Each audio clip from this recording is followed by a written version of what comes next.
Assalamualaikum warahmatullahi wabarakatuh.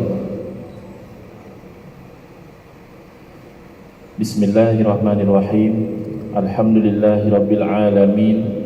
Wa afdalus salati wa atamut taslimi ala sayyidina Muhammadin wa ala alihi wa sahbihi ajma'in. Rabbi shrah li sadri wa yassir li amri wahlul 'uqdatam min lisani yafqahu qawli. Subhanaka la 'ilma lana illa ma 'allamtana innaka antal alimul hakim.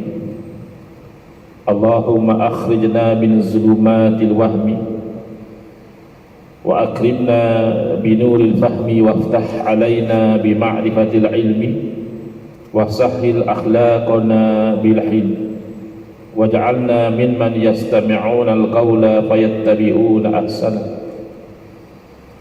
Allahumma ati nufusana taqwaha wa zakkiha anta khairu man zakkaha anta waliyuha wa maulaha. Allahumma arinal haqqa haqqan warzuqna ittiba'ah wa arinal batila batilan warzuqna ijtinabah. Allahumma anfa'na bima 'allamtana wa 'allimna ma yanfa'una wa zidna ilman wa huda. Amma ba'd.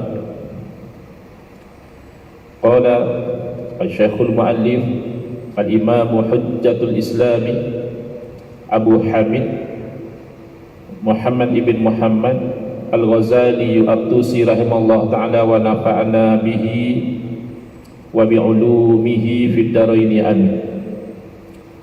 Thumma madaru hadha sya'ni aidan 'ala al-ibadatil batinati allati hiya masa'il qalbi yajibu an ta'lamaha min at-tawakkuli wat-tafwidhi war-ridha was-sabri wat-taubati wal-ikhlasi wa ghairi dhalika mimma sayati zikruhu insyaallah ta'ala. Alhamdulillah, muslimin muslimat, hadirin hadirat yang saya hormati, moga-moga kita semua dirahmati dan diberkati oleh Allah Subhanahu wa taala, dan moga-moga kita semua dikurniakan oleh Allah Subhanahu wa taala kefahaman yang baik di dalam urusan agama dan keikhlasan yang mantap di dalam menuju ridha Allah Subhanahu wa taala.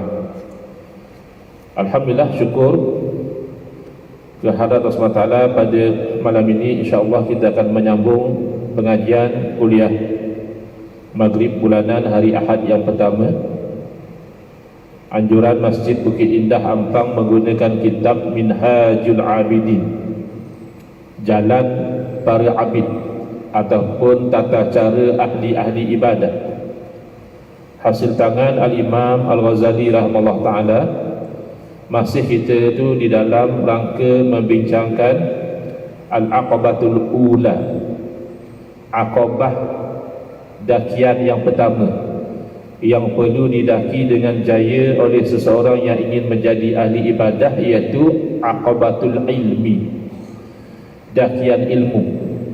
Hati-hati, kadang-kadang ada orang nak berhijrah dari zaman kelalaian, zaman yang dia itu tidak hirau kepada agama, untuk menjadi orang yang committed, yang beramal dengan agama, tapi malangnya dia tidak mendaki dakian yang pertama ini. Dia terus pergi kepada meniru-niru amalan-amalan dan pakaian-pakaian, rupa paras dan sebagainya yang dia sangkakan itulah sebagai jalan yang perlu dilalui terlebih dahulu. Padahal yang nombor satu adalah dakian ilmu. Jadi dalam kuliah yang lalu kita telah lihat bagaimana Imam Ghazali rahimahullah ta'ala menyentuh dua ilmu asas yang perlu diketahui dari tiga cabang ilmu yang utama, iaitu kata Imam Ghazali rahimahullah ta'ala, wajib atas kamu itu mengenal makrifah akan ma'bud, iaitu Tuhan yang disembah. Jadi beliau rahimahullah memberi isyarat kepada ilmu tauhid. Ya, wajib satu orang itu belajar dan faham ilmu tauhid. Yang kedua, kata Imam Ghazali rahimahullah ta'ala, wajib atas kamu itu belajar apa yang kamu mesti lakukan daripada kewajipan-kewajipan syarak, dan apa yang kamu mesti tinggalkan dari larangan-larangan syarak. Jadi Imam Ghazali rahimahullah ta'ala mengisyaratkan kepada ilmu fiqh, ya, ilmu hukum hakam. Jadi malam ini kita lihat bagaimana Imam Ghazali rahimahullah ta'ala menyentuh ilmu yang ketiga, iaitu dikenali sebagai ilmu tasawuf, ya, kata Imam Ghazali rahimahullah ta'ala. Kemudian paksi, tempat perputaran urusan agama ini adalah pada ibadah batin. Kalau ibadah zahir, ia orang nampak, satu orang itu salat, satu orang itu berzikir, satu orang itu melakukan tawaf, ya, sa'i dan sebagainya.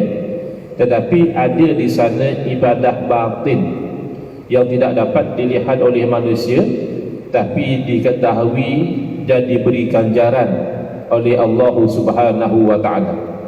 Allah tahu dua orang diam tak cakap apa-apa, satu sedang dapat pahala daripada Allah Ta'ala kerana dia melakukan ibadah batin, seorang lagi sedang mendapat dosa daripada Allah Ta'ala kerana dia sedang melakukan maksiat yang batin. Jadi ini cabang ilmu tasawuf, iaitu ibadah-ibadah batin, kata Imam Ghazali rahimahullah ta'ala, dia adalah pekerjaan hati yang wajib kamu tahu akan jenis-jenis ibadah ini. Contoh seperti tawakal, fa'alallahi falyatawakkalil mutawakkilun. Hendaklah seseorang yang ingin mewakilkan urusan dia itu, kita baru ni mewakilkan urusan kita kepada calon-calon pilihan raya. Jadi awam ni yang saya bagi kepercayaan untuk wakil saya dalam parlimen, kadang-kadang lain pula dia buat. Itu hari kita kan lain dia nak buat, ya, itu wakil sesama manusia. Tapi wakil sebenar yang kita serahkan segala urusan kita itu adalah Allah Subhanahu wa ta'ala. Maka kepada Allah lah orang yang ingin bertawakal itu dia perlu bertawakal. Maka dia kena belajar, kerana kalau tak belajar nanti dia sangka tawakal tu maknanya tidak berusaha, duduk diam saja di rumah, tak keluar rumah. Kalau ada rezeki ia ada, kalau tak ada, yalah nak buat macam mana. Itu bukan tawakal. Tidak bekerja itu natijah dari kemalasan. Tawakal kerja hati, bukan kerja tubuh badan. Kalau tubuh badan orang itu pagi-pagi dia keluar pergi bekerja atau buka kedai berniaga, ya, petang-petang dia balik penat. Ibarat pantun orang zaman sekarang lah, ya, keluar pagi balik petang, dapat gaji, ia bayar hutang. Tak sempat lama gaji singgah di tangan kita, baru masuk semalam, hari ni dah tinggal separuh, bayar hutang sana hutang sini, ya. Tawakal tak orang macam ni? Keluar pagi balik petang ni, tawakal tak orang macam ini? Bergantung kepada kerja hati dia. Kalau dia menyangkakan usaha kerja dia itulah yang menjamin rezeki dia, maka dia tidak tawakal. Tapi kalau dalam hati dia, dalam keadaan dia keluar berniaga bekerja, dia yakin bahawa rezeki dia di tangan Allah Subhanahu wa ta'ala, maka dia orang yang bertawakal. Kalau satu orang duduk di masjid beribadah tak keluar kerja, adakah dia itu orang yang tawakal? Tidak juga. Kalau dalam hati dia itu mengharapkan kot siapalah yang nak belanja aku makan hari ni, kot siapa nak bagi duit aku hari ni, itu bukan orang yang bertawakal. Sebab itu ada riwayat, ada cerita bagaimana Sayyidina Umar radhiyallahu anhu menghalau dua orang yang tidak bekerja, hanya duduk di masjid saja berdoa kepada Allah Ta'ala. Adakah Sayyidina Umar tidak faham konsep tawakal? Bahkan lebih lagi. Tetapi Sayyidina Umar melihat dua orang ini bukan orang yang bertawakal, tetapi tawakul. Dia hanya buat-buat begitu, sebenarnya dia mengharap saudara dia yang menyara hidup dia. Jadi Sayyidina Umar halau, suruh keluar, kerana langit itu tidak menurunkan emas dan perak. Cari usaha kerja. Demikian bila satu orang yang dia tinggalkan unta dia itu, dia tidak ikan. Bila ditanya oleh Rasulullah SAW, dia kata, saya bertawakal kepada Allah Ta'ala. Jadi Nabi SAW memberi panduan, ikat unta kamu dan bertawakal kepada Allah. Ikat unta tu usaha ikhtiar namanya. Tawakal kepada Allah tu kamu yakin tidak akan berlaku apa pada unta kamu kecuali apa yang Allah Ta'ala telah tentukan. Zaman kita ni, kuncilah kereta tu, lock lah, pasanglah alarm, ya, pasanglah apa dashcam, tak ada masalah. Itu namanya usaha dan ikhtiar. Tapi pasang apa pun, kalau nak jadi sesuatu yang buruk kepada kenderaan kita, dicurikah, kemalangankah, ia jadi. Tapi kalau tak ditakdirkan demikian juga tak jadi. Jadi yang orang kurang yakin bila dia sudah dewasa adalah urusan rezeki. Dia sangka rezeki dia itu di tangan dia, seolah-olah dia lupa bahawa ketika dia masih bayi, yang dia tak pandai buat apa-apa, hanya menangis dan menyusu, tidakkah Allah yang menanggung rezeki dia? Tidakkah Allah yang menggerakkan hati ibu bapa supaya merasa kasihan belas kepada dia? Dan orang ramai juga kan, baby ni orang tengok pun dah rasa geram, rasa comel, rasa sayang, ya. Itu kan kerja Allah. Adakah setelah dia dewasa dah tukar Tuhan lain pula sekarang ni? Dia bukan macam kerajaan. Kerajaan kan boleh tukar-tukar.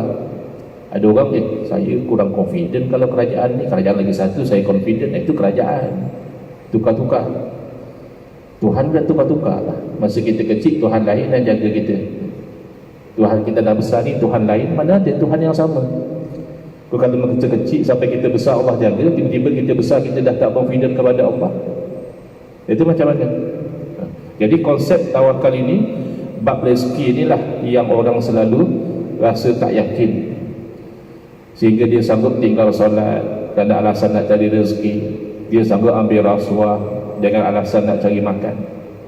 Kadang-kadang ambil rasuah, kita kata, kau kenapa ambil rasuah? Macam mana nak cari makan, kata dia. Banyak benar ke dia makan? Orang yang ambil rasuah ni sekali-sekala kalau kita nak dakwah dia secara dakwah bilhal dengan perbuatan, cuba kita belanja dia makan buffet. Tak payahlah yang mahal-mahal, yang RM80, RM70, tak payahlah sampai yang RM200-300, ya. Sebab buffet ni konsep dia makan selagi kita nak makan, kita dah bayar. You are entitled to eat as much as you want, sebab dah bayar dah. Lain kalau alakat ya itu je lah, sepinggan-sepinggan tu je lah yang kita makan. Kalau buffet okey, mana kita nak sila makan, belanja dia. Nampak pinggan pertama berselera dia, dapat pinggan yang kedua nampak tenang sikit, boleh sembang-sembang. Nampak pinggan yang ketiga tu dah macam main-main makan dia. Kita offer pinggan yang keempat, kata dia dah tak muat. Masa tu lah kita cakap kat dia, saya dengar kamu tu ambil rasuah sebab nak cari makan. Saya ingat tu kamu boleh makan 4 kontena, 3 pinggan je kamu ambil sampai nak masuk neraka macam tak berbaloi. Sebab kullu lahmin nabata min suhtin fannaru aula bihi, atau kama qala sallallahu alaihi wasallam, setiap tebisan daging yang terbit daripada sumber yang haram, maka api neraka lah yang lebih berhak untuk membakar dia. Kita orang Melayu ni kalau bab daging babi, ya kita sensitif. Cubalah kawan kita bergurau kasar dengan kita, ni aku hadiahkan kau ni 2 kilo, berterima kasih. Apa ni? Daging babi. Maka kita kurang ajar ni, bergurau apa macam ni, pula daging babi yang bagi kat aku, marah-marah itu. Tapi kalau bagi rasuah, Masya Allah, tabarakallah, senyum lebar kita kalau dapat rasuah, padahal sama-sama haram kan. Jadi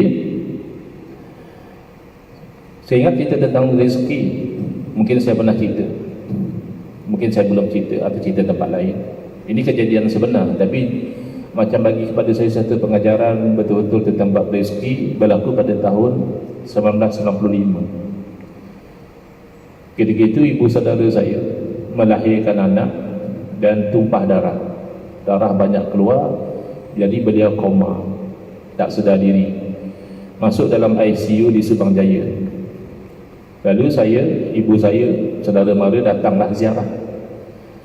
Masa ibu saya datang ziarah, doktor beritahu kepada ibu saya, kata dia, adik puan ni dah teruk. Saya cadangkan puan banyak-banyakkan baca Yasin, kata dia. Jadi kita boleh fahamlah kalau doktor suruh baca Yasin, maknanya pada pertimbangan kajian kepakaran doktor itu tak ada harapan.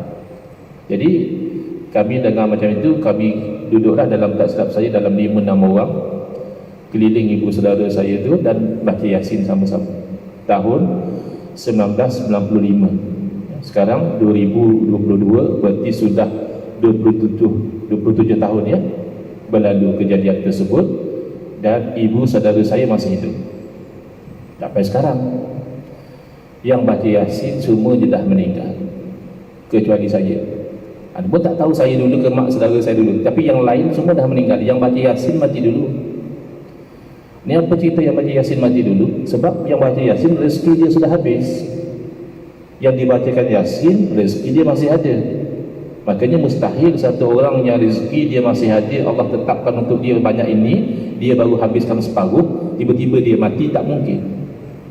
Tak mungkin. Teruk macam mana pun dia akan bangkit semula habiskan rezeki dia, baru dia mati. Tapi ada orang sihat, muda, gagah, kaya lagi, tahu-tahu mati dia. Apa kita nak kesal? Dah memang itu, setakat itu saja rezeki dia. Maka kalau kita faham hakikat itu, maka disebut sebagai dalam hadis Nabi SAW, lau tawakkaltum ala Allahi haqqa tawakkulihi la razaqakum kama yarzuqut tayr taghdu khimasa wa tahudu bitana, atau kama qala SAW. Kalaulah kamu itu bertawakal kepada Allah Ta'ala dengan sebenar-benar tawakal, nescaya Allah memberikan rezeki kepada kamu sebagaimana Allah memberi rezeki kepada burung. Burung itu dia keluar dari sarang dia dalam keadaan perutnya kempis, dia pulang ke sarangnya dalam keadaan perutnya sudah penuh. Itu hakikat rezeki. Dan kadang-kadang kita tak faham apa yang berlaku pada kita itu sebenarnya ada kaitan dengan rezeki. Misal, kita hari ini bercadang dari Ampang nak ke Alustar, ada urusan di sana. Jadi kita drive, tahu-tahu sampai di Kuala Kangsar kereta kita rosak, tak ada jalan tu, bawa ke Pomen kata boleh baiki tapi barang tak ada. Saya order besok sampai. Maka kita pun tak nak sewa hotel, duduk di Kuala Kangsar, makan laksa buyung ya, makan ikan tepi sungai. Tak perasankah sebenarnya kejadian-kejadian kereta rosak dan sebagainya itu kerana kita ada rezeki di situ? Kereta rosak itu hanya sebab saja. Hakikatnya Allah telah tuliskan rezeki kita pada saat itu di situ. Maka macam mana pun tak boleh lagi. Itu namanya tawakal ya, bukan tidak usaha, bukan tidak ikhtiar. Sila usaha, sila bersungguh-sungguh, tetapi hati kita bulat yakin apa yang kita dapat itu hanya yang Allah telah tulis ya, untuk kita. Kemudian tafwid. Tafwid ini dia macam tawakal juga, tapi tafwid ni kalau kita tak nak terjemahkan, serah bulat-bulat. Ini makam yang lebih tinggi dari tawakal. Kalau dalam bab cerai, suami memiliki hak untuk menceraikan isteri. Tapi tak tahulah zaman moden ni dengan feminism ni sudah ada suara-suara nak menyamaratakan. Kata dia, mana adil suami dia boleh cerai isteri ya. Kok isteri nak dia cerai suami dia, gitu pula ya. Jadi oleh kerana suami memiliki hak untuk menceraikan, maka suami juga boleh mewakilkan orang lain untuk menceraikan isteri dia, termasuk isteri dia sendiri. Saya wakil ke awak je lah, awak ceraikan diri awak satu talak, itu wakil. Tapi kalau tafwid, fawattuki amroki, aku serahkan urusan kamu tu bulat-bulat kepada kamu tu, terpulanglah isteri nak cerai diri dia bila-bila masa ataupun berapa talak tu terpulang. Kalau wakil dia kena ikut sebagaimana diwakilkan. Saya nak menceraikan diri kamu besok dengan satu talak, diwakilkan isteri dia. Kejam juga ya, macam itu. Tapi nak cerita konsep dia tadi. Tapi kalau dia kata saya tafwidkan urusan kamu tu kepada kamu, itu terpulanglah isteri dia nak cerai 2 talak ke 3 talak. Itu beza wakil dengan tafwid. Ridha dan sabar. Jadi ridha ni adalah sifat terpuji, demikian juga sabar. Bahkan sabar ini dia mempunyai ma'iyatullah yang khusus, innallaha ma'as sabirin. Adapun ma'iyatullah yang umum, wa huwa ma'akum aina ma kuntum. Dia Allah Ta'ala bersama dengan kamu di mana sahaja kamu berada. Jangan faham literal. Ada golongan literalis, susahlah. Kalau Allah bersama dengan zatnya, susahlah. Dalam masjid ada Allah, yang di kedai ada Allah, bahkan Allah tu masuk dalam kereta, ada Allah dalam kereta. Bukan macam itu. Bukan ma'iyyatul zat, tetapi ma'iyyatul ilmi, ma'iyyatul qudrah dan seumpamanya, ya. Di mana kita berada tak lepas daripada ilmu Allah. Di mana kita berada tak lepas daripada kuasa Allah. Kalau kuasa manusia kita boleh lepas. Kadang-kadang kes orang yang jam bil, ya, dia diikat jamin, dia cabut lagi ke Australia ke mana ke, tak dapatlah mahkamah kita nak bicara. Dia dah luar dari bidang kuasa. Kalau ada perjanjian ekstradisi, boleh kita ekstradisi dia balik. Kalau tak ada perjanjian, nasiblah, dia dah keluar dari bidang kuasa kita, dia dah lari. Boleh ke kita lari daripada kuasa Allah? Ke Amerika pun tak ada kuasa Allah, ke Jepun ke tak ada kuasa Allah. Hanya di Mekah Madinah sajakah ada kuasa Allah? Kan tidak. Di mana sahaja kita berada, wa huwa ma'akum ainama kuntum. Itu ma'iyah secara umum. Tapi yang Allah janji, innallaha ma'as sabirin, sesungguhnya Allah Ta'ala bersama dengan orang yang sabar. Itu yang ma'iyah yang khusus. Ini istimewa. Allah beri hanya kepada orang yang sabar. Tapi rida ni istimewa lagi. Contoh, ya, nak faham beza antara rida dengan sabar. Satu orang dia sabar dengan suami dia, misalnya suami dia tu garang, tak boleh salah sikit marah-marah, ya, tengking-tengking, tapi dah suami aku nak buat macam mana. Ada juga sayang, jadi dia sabar dengan sikap suami dia. Tapi kalau boleh dia tak mau dah suami dia macam itu sabar. Tapi ada satu orang dapat suami dah lah penyayang, penyabar, caring, ini, itu, ini, yang tu dia rida. Dia mana kata kalau suami dia tu meninggal, kalau dia nak kahwin lain, dia nak macam suami dia tu lah. Sebab dia rida. Yang tadi tu dia sabar. Kalau suami dia tu meninggal, kalau boleh yang suami baru ni tak mula macam itu. Sikit-sikit marah, sikit-sikit tengking, kalau boleh naklah macam lain. Lebih tahu kamu tak minta cerai, saya sabar. Sabar tu pun dah bagus. Rida lebih tinggi lagi. Jadi dengan takdir Allah kita rida, dengan ketentuan Allah paling tidak kita sabar. Kemudian taubat. Sebab kita ini manusia yang tidak maksum, pastilah kita itu melakukan dosa. Kullu bni Adam khata'un. Setiap anak Adam itu sangat melakukan kesalahan. Ada saja dosa kita. Wa khairul khata'in at-tawwabun. Dan sebaik-baik orang yang melakukan dosa adalah orang yang mahu bertaubat. Jadi ada orang dia tak mahu taubat. Alasan dia, saya dah tahu dah, saya kalau taubat nanti buat balik. Baik saya jangan taubat, main-main je. Jadi cakap macam ni bahaya. Pertama, dia buat dosa dan dia tidak bertaubat, jadi dua dosa. Satu dosa yang dibuat tadi, kamu umpat ke apa ke, ya. Yang kedua, dosa meninggalkan kewajipan taubat. Sebab taubat tu wajib. Tak bertaubat, jadi dua dosa. Kalau taubat, dapat pahala bertaubat dan hapus dosa yang lalu. Habis saya nanti buat lain, dosa lain. Contohlah, tapi tak berlaku lah kot macam ni.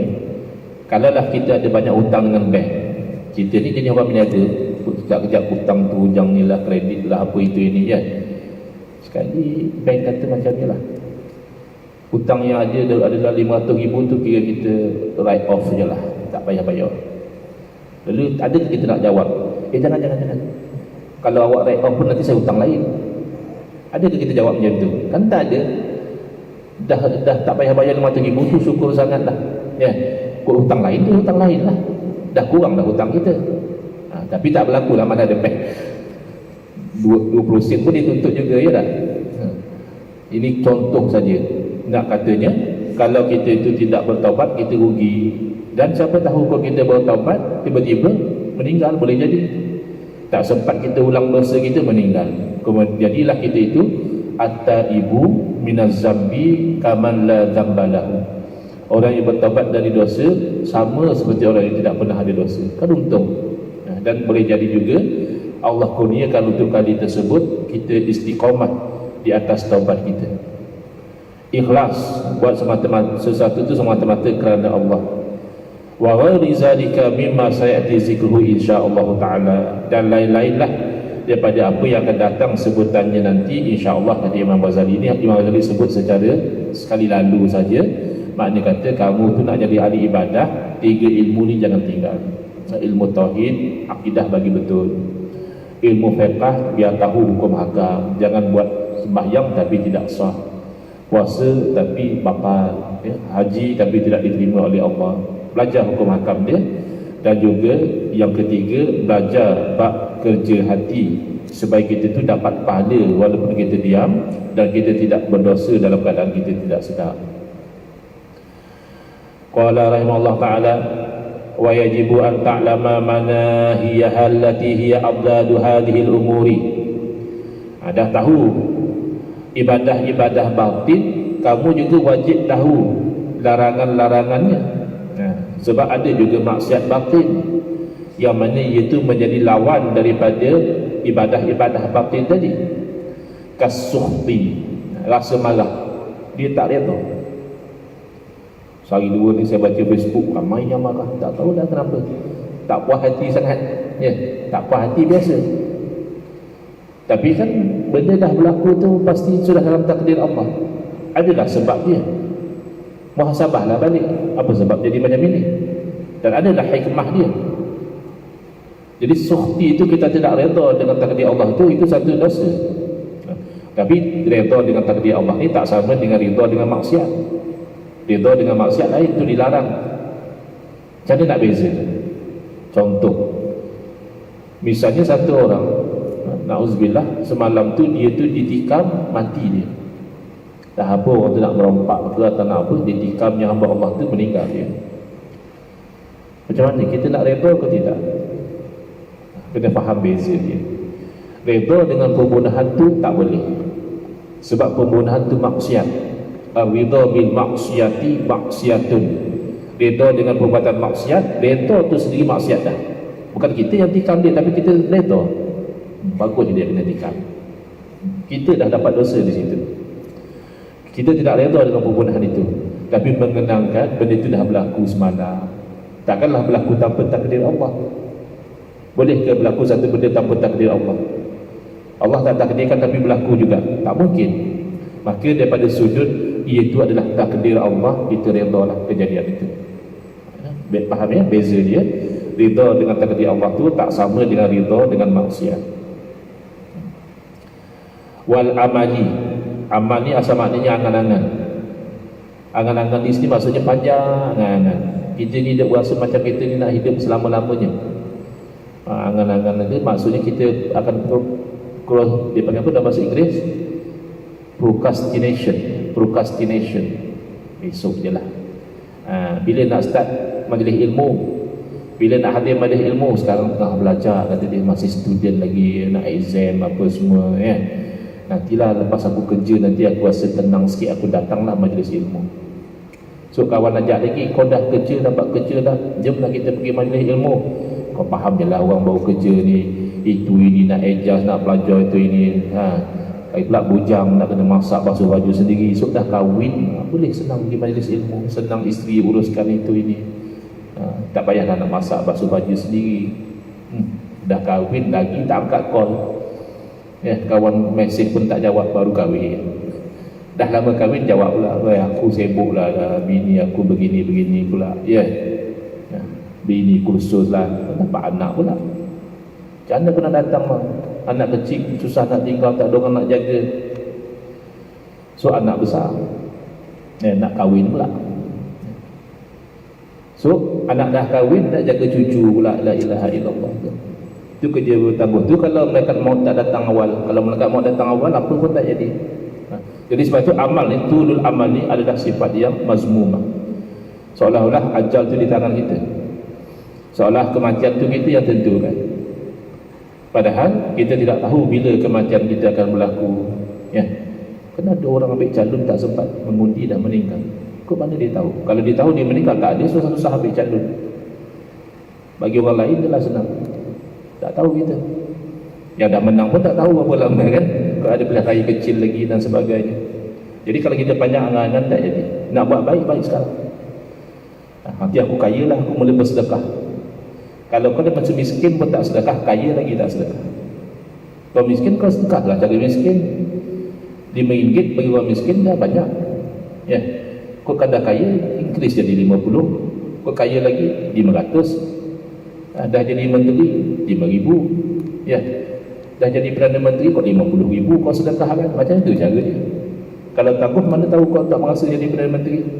Aku jadi Perdana Menteri aku akan jadi orang yang pemurah. Nanti bang, belum tentu ramai yang nak jadi. Jadi sekarang mulakan setakat kemampuan. Itu namanya amal. Cita-cita. Riak ni kita buat sesuatu tu kerana manusia, bukan kerana Allah rugi ya. Yang bagi pahala manusia ke Allah, kan Allah. Yang bagi syurga siapa? Ya Allah. Jadi kalau buat kerana manusia, Allah beri kita nanti. Kau pergi minta dengan dia, aku ambil pahala dengan dia, kan menyesal kita ya. Kemudian kibri, iaitu takabur. Jadi takabur ni kita tahulah, aba wastakbara wa kana minal kafirin. Iblis tu dia enggan dan dia takabur. Bila Allah perintahkan sujud hormat kepada Nabi Adam AS, dia takabur. Dia rasa dia lebih baik. Ana khairun minhu, kata dia. Aku baik lagi pada dia. Kenapa aku nak kena hormat kepada dia? Kau jadikan aku daripada api, sedangkan dia daripada tanah. Orang takabur ni dia tak ada rasional dia. Tu mana dalil bukti yang jadi pada api lebih baik daripada jadi tanah? Tak ada bukti pun, tapi perasan dia rasa dia lebih baik. Wa kana minal kafirin, terus terpelanting keluar daripada syurga. Itu cerita iblis yang katanya sampai ribuan tahun beribadah kepada Allah Ta'ala. Pernah mengajar malaikat pula ya. Tiba-tiba oleh kerana takabur terkeluar dari syurga. Kok kita yang tak pernah masuk syurga ni, agak-agak kalau dia takabur macam mana nasib itu? Jadi ini benda-benda yang perlu dipelajari, kata Imam Ghazali rahimahullah ta'ala. Dan pelajari saja sebenarnya tidak memadai. Perlu dah dilatih dengan mujahadah, dengan zikir, dengan munajat. Sebab tu ada orang bertarikat. Tujuan tarikat itulah dia. Bukan tarikat ni nak dapat karamat, jalan atas air, terbang di udara. Susah-susah bertarikat tak terbang di udara. Pergilah mana Firefly ke Emas ke Asia, boleh tiket kan boleh terbang. Si ada orang layan lagi ya, bagi kita minum, bagi kita kuih dalam tu. Ini bertarikat kerana nak terbang di udara kan susah. Jadi tujuannya adalah nak merealisasikan inilah. Kita tu ada ikhlas, tak ada riya. Kita tu ada redha, tidak ada sukh. Kita tu ada sabar dan sebagainya. Baik. Wa inna hadhihi faraidu wa nasallahu ta'ala 'ala al-amri biha wan nahyi an adadiha fi kitabihil aziz. Hati-hati ya. Zaman kita ada pula orang yang anti tasawuf. Dia kata tasawuf ni kotak macam ayat cak dia. Yang kita duk mengaji dulu, tasawuf ni nak bersihkan hati kita. Dia duk kata tasawuf ni kotor, macam ayat cak tu kan. Ayat cak ni macam air longkang tu, air kotor lah. Ini dia keliru. Dia ingat yang ajaran sesat itu itulah tasawuf, bukan. Ajaran sesat itu menyamar mungkin. Dia menyamar jadi tasawuf. Ada orang tanya saya di Pulau Pinang, kata dia, Ustaz lagu mana kawan-kawan kita duk habaq ni? Dia kata tak usah duk pergi mengaji di masjid surau ni, hak tu ilmu kulit lah. Dia pun nak ajak ilmu isi. Dia tanya saya sama yang jamak siap dah. Saya duduk lepak kat luar tu, dia tanya. Saya kata tak tahu nak jawab lah. Cuma cuba tanya dia pemain masjid, tak payah buat kulit nak tengok lagu mana. Dia pun tinggal kulit kat rumah. Dia pun kata kulit tak penting. Awak dia pun pakai kulit lagi. Yang kata kulit tu tak penting pun duk pakai kulit lagi. Patut siap buang lah, kulit tak penting. Dan kulit ada peranan dia, isi ada peranan dia, syariat ada peranan dia, hakikat tarikat ada peranan dia. Bukan buang satu ambil satu, bukan.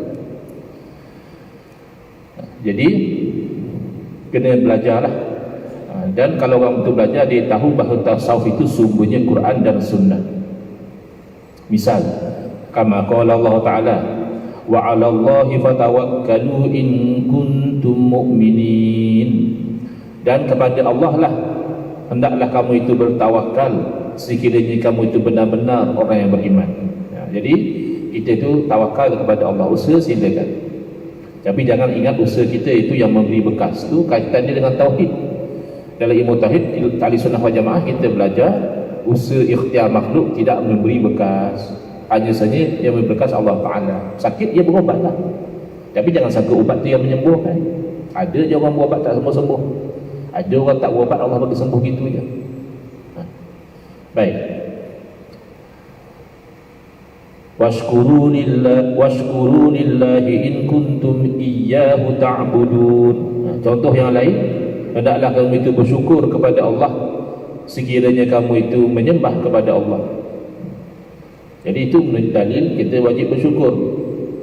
Wasbir wa ma sabruka illa billah. Hendaklah kamu itu bersabar, dan tidaklah sabar kamu itu melainkan dengan Allah. Kita kalau lupa Allah, kita tak boleh sabar. Kalau kita ingat Allah, insya-Allah kita boleh bersabar. Sebab tu kadang-kadang kejadian bunuh diri, suicide ini banyak berlaku pada orang yang tidak beriman. Sebab dia tak ada Allah dalam hati dia. Bila dia kecewa sungguh. Dia bunuh diri dia. Kepada orang beriman tu jarang berlaku. Wa qawluhu wa tabattal ilaihi tabtila, ai akhlis ilaihi ikhlasa. Hendaklah kamu itu ikhlas beribadah kepada Allah dengan seikhlas-ikhlasnya.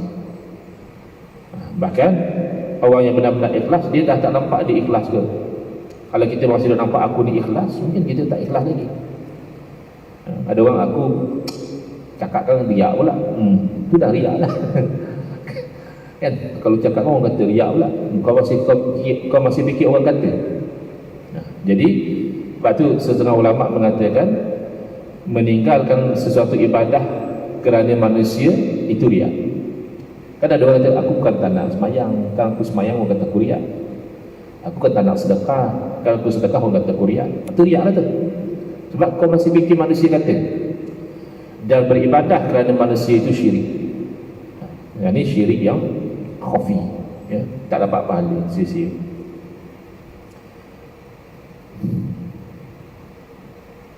Wa nahwa dhalika minal ayat kama nassa 'alal amri bis salati was shaum. Dan ayat-ayat yang seumpama itu sebagaimana Allah Ta'ala juga menyebut perintah solat dan puasa. Jadi jangan ingat ibadah yang zahir saja Allah perintah, bahkan ibadah yang batin juga adalah perintah Allah. Qala rahimahullah ta'ala fama laka akbalta 'ala as-salati aw as-shaumi wa tarakta hadhihi al-fara'id. Ni apa hai kamu ni? Bukan gitulah maksudnya.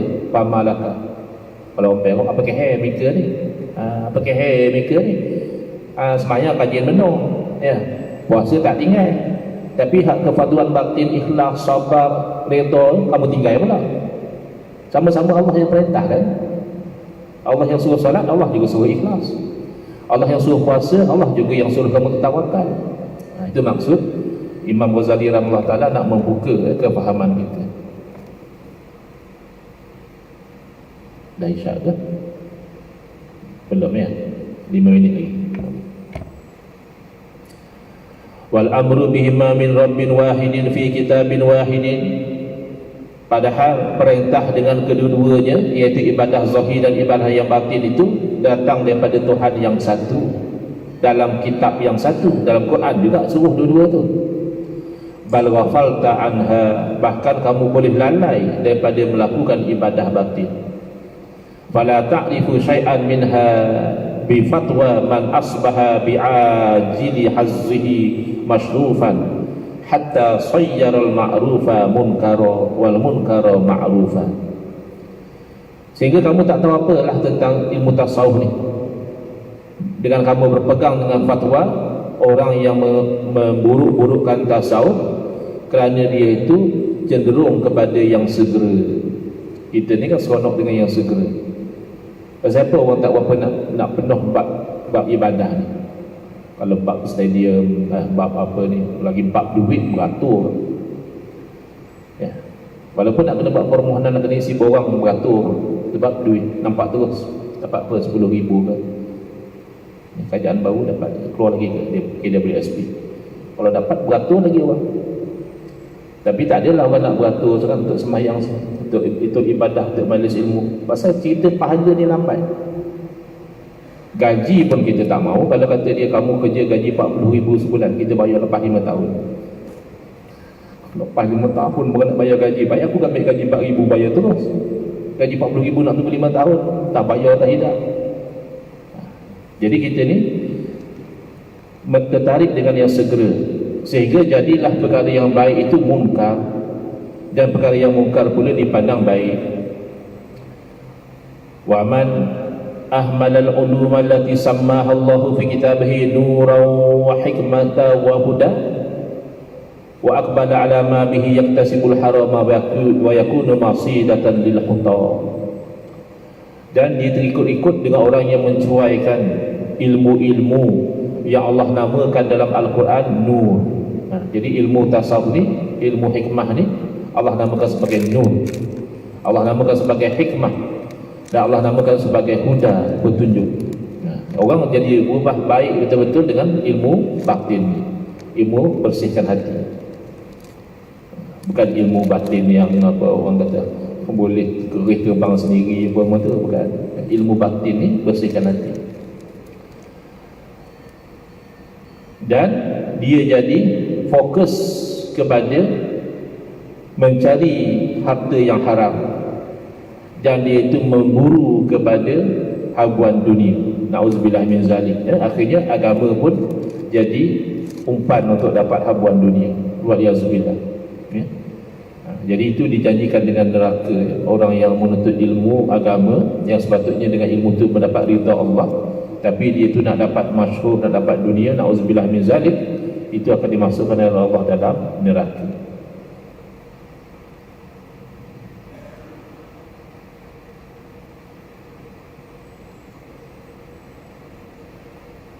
Tidakkah kamu takut, wahai orang yang nak mendapat petunjuk, bahawa kamu itu mensia-siakan perkara-perkara yang wajib ini? Kamu sibuk sembahyang sunat, puasa sunat, tapi tidak ada apa-apa pahala di sisi Allah. Kenapa? Batin kamu penuh dengan riya, ujub, takabur dan sebagainya. Wallahu a'lam. Bismillahirrahmanirrahim. Alhamdulillahirabbil alamin, wassalatu wassalamu ala asyrafil anbiya'i wal mursalin wa ala alihi wa sahbihi ajma'in. Allahumma shrah sudurana wa ahsin akhlaqana wa azim ujurana wa nawwir qulubana bi nur hidayatika kama tarda bi nur syamsika abadan abada bi rahmatika ya arhamar rahimin. Walhamdulillahirabbil alamin. Amin ya rabbal alamin. Wal afwu minkum.